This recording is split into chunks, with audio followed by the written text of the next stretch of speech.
Hello प्यारे बच्चों, नमस्कार, जय हिंद। कैसा आप सभी लोग? उम्मीद करते हैं आप लोग अच्छे होंगे और अच्छे से पढ़ रहे होंगे। तो आप सभी को एक बार फिर से बाबू JMS स्टडी यूट्यूब चैनल पर आपका फिर से एक बार वेलकम है, स्वागत है। तो चलिए आप सभी लोग को एक बार फिर से एक नई वीडियो, एक नई कंटेंट के साथ आज मैं आपसे बात करूंगा, जो कि बहुत ही इंपॉर्टेंट होने वाला बाबू। तो शायद आप देख रहे होंगे, पीछे लिखा होगा कि बिहार बोर्ड 10th 2026 के जितने सारे भी बच्चे एग्जामिनेशन देने वाले हैं, उन लोगों के लिए बहुत ही वीडियो महत्वपूर्ण होने वाला है। तो बाबू इस वीडियो में हम आपसे बात करने वाले हैं हिस्ट्री का चैप्टर 1 ऑब्जेक्टिव्स के बारे में, जो कि बहुत ही इंपॉर्टेंट है। जो पहला चैप्टर आपका बाबू है वो है यूरोप में राष्ट्रवाद। क्या है? यूरोप में राष्ट्रवाद के बारे में आज हम आपसे बात करेंगे। तो बहुत ही इंपॉर्टेंट वीडियो है। तो चलिए हम लोग शुरू करते हैं इसका। तो शुरू करने से पहले बाबू एक छोटा सा क्लिप जरूर देखेंगे कि हम सभी लोग आज एकजुट से मेहनत कर रहे हैं, देख रहे हैं, पढ़ रहे हैं, एक अच्छी मार्क्स लाए। बिल्कुल आपको 80-90 क्रॉस करना है, आपको 90% प्लस क्रॉस करना है। तो चलिए हम लोग शुरू कर रहे हैं बाबू। इस वीडियो को शुरुआत करने से पहले एक छोटा सा चीज मैं देखूंगा जरूर बाबू कि आज के समय में जो मेहनत कर रहे हो उनके लिए मेहनत करो, बहुत ही मजा आएगा, उस मेहनत का फल आएगा। तो इसलिए बोला जाता है कि रख हौसला वो मंजर भी आएगा। क्या बोलते हैं बाबू? कि रख हौसला वो मंजर भी आएगा, प्यासा के पास चल के वो समंदर भी आएगा, थक कर ना हाथ बैठ के मंजिल का मुसाफिर, मंजिल भी मिलेगा और मिलने का मजा भी आएगा। तो चलिए प्यारे बच्चों, अगर आपको सारी अच्छा लगा होगा, ये लाइन अच्छा लगा होगा, तो आप कमेंट करके जरूर बताइएगा। तो चलिए हम लोग शुरू करते हैं इसका पहला बाबू। इसका कुछ जो पहला ऑब्जेक्टिव आपका है वो कुछ इस प्रकार का है कि इटली तथा जर्मनी वर्तमान में किस महादेश के अंतर्गत आता है? कौन सा बाबू? इटली और जो जर्मनी है वो किस महादेश के अंतर्गत आता है? तो चल देखते हैं बाबू कौन सा। इसका जो राइट आंसर होगा वो ऑप्शन नंबर सी, यानी यूरोप महादेश के अंतर्गत आता है। किसमें बाबू? तो यूरोप महादेश के अंतर्गत हमारा ये आता है। आगे देखते हैं इसका क्वेश्चन नंबर 2 में। क्वेश्चन नंबर 2 क्या बाबू की फ्रांस में, किसकी बात कर रहे हैं कि फ्रांस में किस शासन वंश की पुनः स्थापना वियना कांग्रेस के द्वारा की गई थी? किसके बात कर रहे बाबू? तो वियना कांग्रेस के द्वारा किस राजवंश की कहा ना कांग्रेस द्वारा क्या किया गया था, तो उसको स्थापना किया गया था। तो आप सबको पता होगा, पढ़े होंगे, याद होगा। ऑप्शन नंबर कौन सा होगा? सी, यानी पूर्व नहीं होगा। यहीं पर वो क्या लिखा जाए बाबू? तो वुर्वो राजवंश का। किसका हो? तो वुर्वो राजवंश का पुनः स्थापना किया गया था। आगे बढ़ते हैं क्वेश्चन नंबर नेक्स्ट।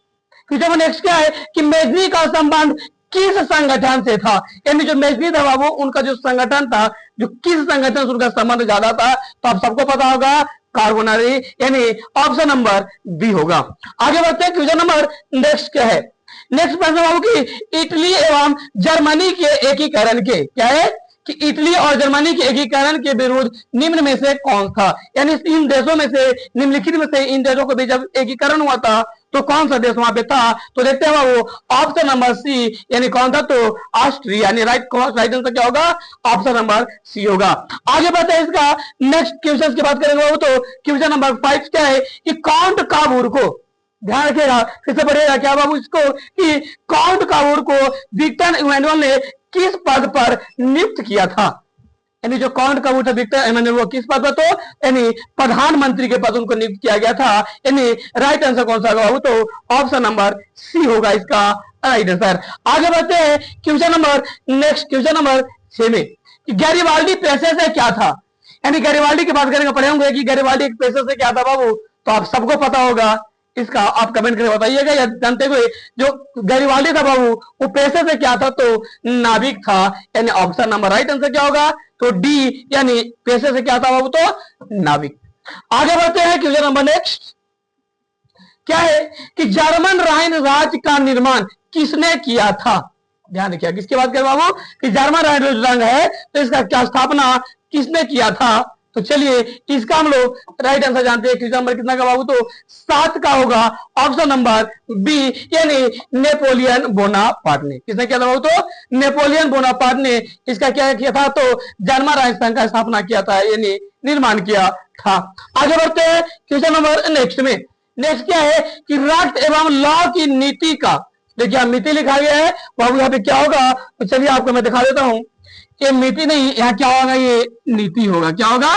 नीति, यानी रक्त एवं लॉ नीति का जो अवलंबन था वो किसने किया था? तो आपको पता होगा कौन सा क्या था बाबू, तो 20 मार्क, यानी right answer option number C होगा। कौन सा होगा, तो ऑप्शन नंबर सी इसका राइट आंसर होगा।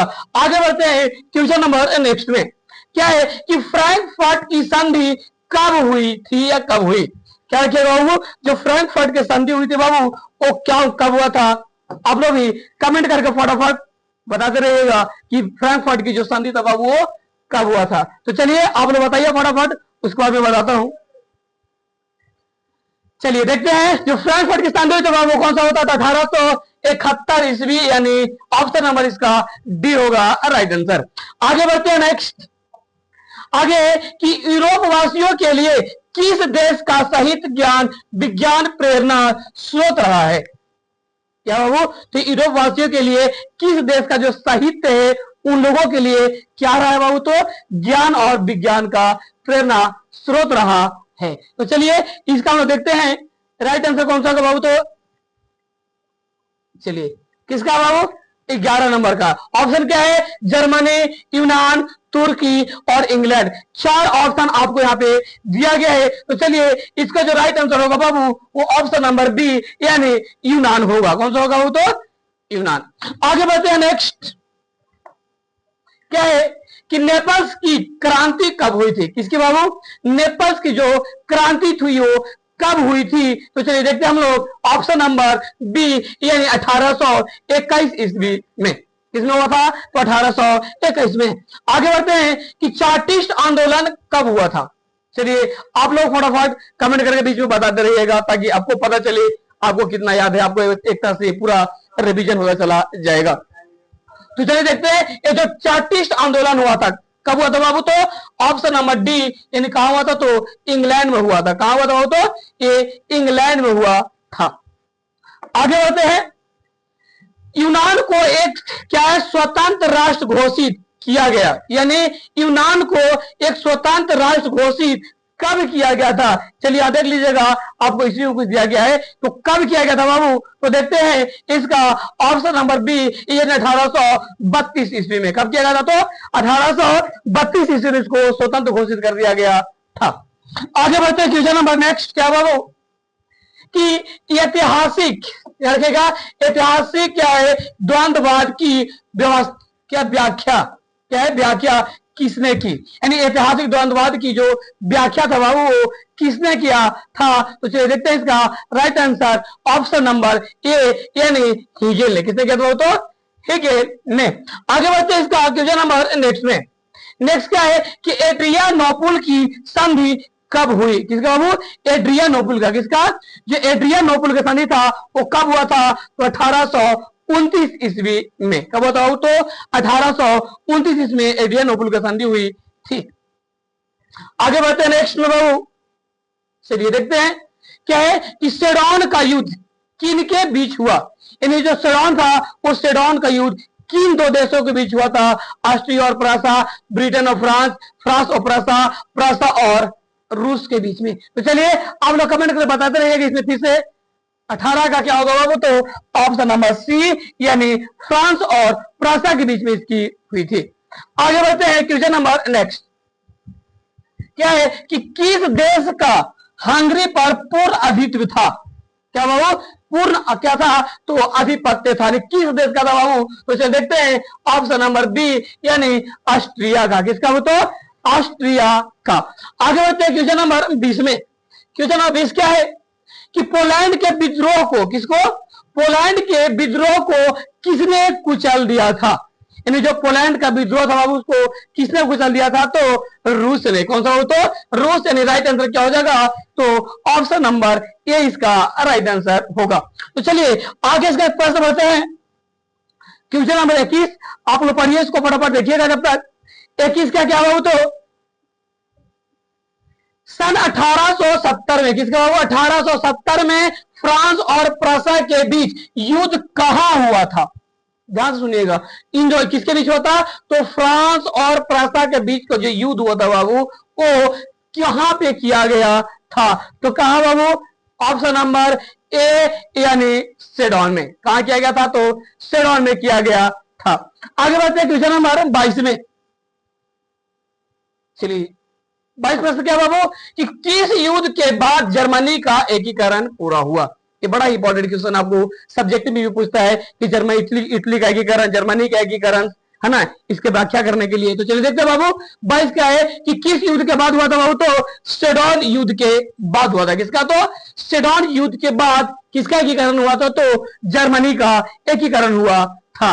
आगे बढ़ते हैं क्वेश्चन नंबर 23 में क्या है? यंग यूरोप का संस्थापक कौन था? किसका बाबू? तो जो यंग यूरोप था, यंग यूरोप का जो संस्थापक थे बाबू वो कौन था? तो चलिए देखते हैं इसका राइट आंसर 23 का यानी ऑप्शन नंबर ए यानी मेजनी। कौन थे बाबू? तो मेजनी थे। आगे बढ़ते हैं 24 का क्या बाबू? 24 का देखते हैं क्या है?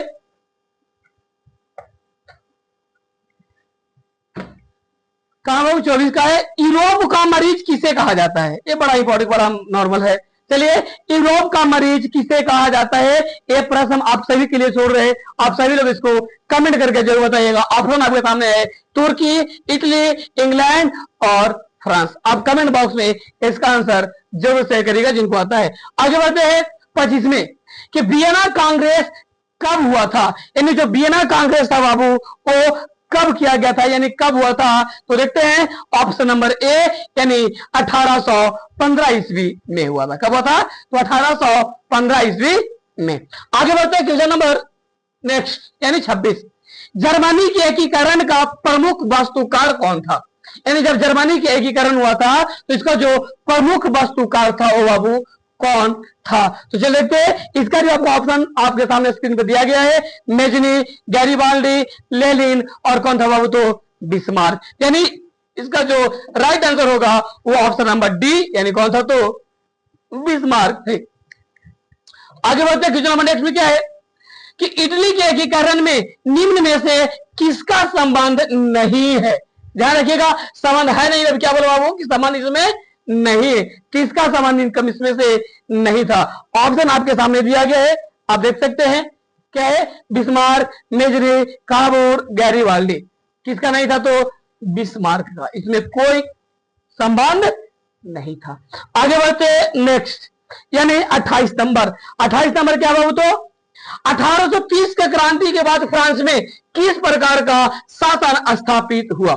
इसके बाद तो 1830 की जो क्रांति हुई थी तो 1830 के जो क्रांति हुआ था उस क्रांति के बाद जो शासन स्थापित हुआ था बाबू वो कैसा हुआ था? तो संवैधानिक। कैसा हुआ था? संवैधानिक। याद रखिएगा, संवैधानिक राजतंत्र था। कैसा था? तो संवैधानिक राजतंत्र। राइट आंसर की बात करेंगे तो 28 का ऑप्शन नंबर बी हो जाएगा राइट आंसर। आगे बढ़ते हैं 29 नंबर का क्या बाबू? 29 क्या है कि जर्मनी के एकीकरण के लिए कौन उत्तरदायी था? यानी जब जर्मनी के एकीकरण हुआ था तो इसका जो प्रमुख उत्तरदायी था बाबू वो कौन था? ऑप्शन आपके सामने स्क्रीन पर है। कौन का? वो क्या है? बिस्मार्क, गैरीबाल्डी और मेजनी। तो चलिए इसका भी देखो बाबू, इसका जो राइट आंसर होगा ऑप्शन नंबर बी यानी बिस्मार्क। कौन सा हो? तो बिस्मार्क इसका राइट आंसर होगा, यानी ऑप्शन नंबर बी। आगे बढ़ेंगे इसका क्वेश्चन नंबर नेक्स्ट 30 में क्या बाबू? इसका लास्ट प्रश्न है, ध्यान सुनिएगा कि 1871 में कौन सी संधि हुई थी? यदि 1871 को जो संधि हुआ था बाबू इसमें से वो कौन सा संधि हुआ था? तो 1871 में देखिए फ्रैंकफर्ट की संधि कि पेरिस के संधि, है ना, वियना कांग्रेस की संधि, इनमें से कोई नहीं। तो चलिए आप सबको पता होगा कि जो 1871 में हुआ था बाबू वो फ्रैंकफर्ट की संधि हुआ था। किसका हुआ था? तो फ्रैंकफर्ट की संधि। क्या हुआ था? तो फ्रैंकफर्ट की संधि कब हुआ था बाबू? तब सबको पता होगा कि 1871 ईस्वी में हुआ था। तो चलिए ये आपका कंप्लीट होता है। बाकी आपका मैं चाहूंगा कि आप इस वीडियो को देखे होंगे तो बहुत बहुत धन्यवाद। देखिए आप इसको कमेंट बॉक्स में अपना राय जरूर दीजिएगा। लेकिन जाते जाते मैं एक बात बोलूंगा, जितने सभी लोग बच्चे नए होंगे वो यूट्यूब चैनल पर JMS स्टडी एकेडमी ये आपका यूट्यूब चैनल है। आप इस यूट्यूब चैनल को आप सब्सक्राइब जरूर कर लेंगे और लास्ट में आपका बेल आइकन होगा बाबू उसको आप जरूर डाल लीजिएगा। जब तक कि आप इस वीडियो को देखिए, बहुत बहुत आपका धन्यवाद, थैंक यू। आप अपना कीमती समय दिए इन चीजों के लिए। बाकी फिर से मिलेंगे आपके अगले वीडियो में। जब तक कि आप मस्त रहिए, स्वस्थ रहिए, मजे से पढ़िए। फिर मिलेंगे अगले वीडियो के साथ। जब तक जय हिंद।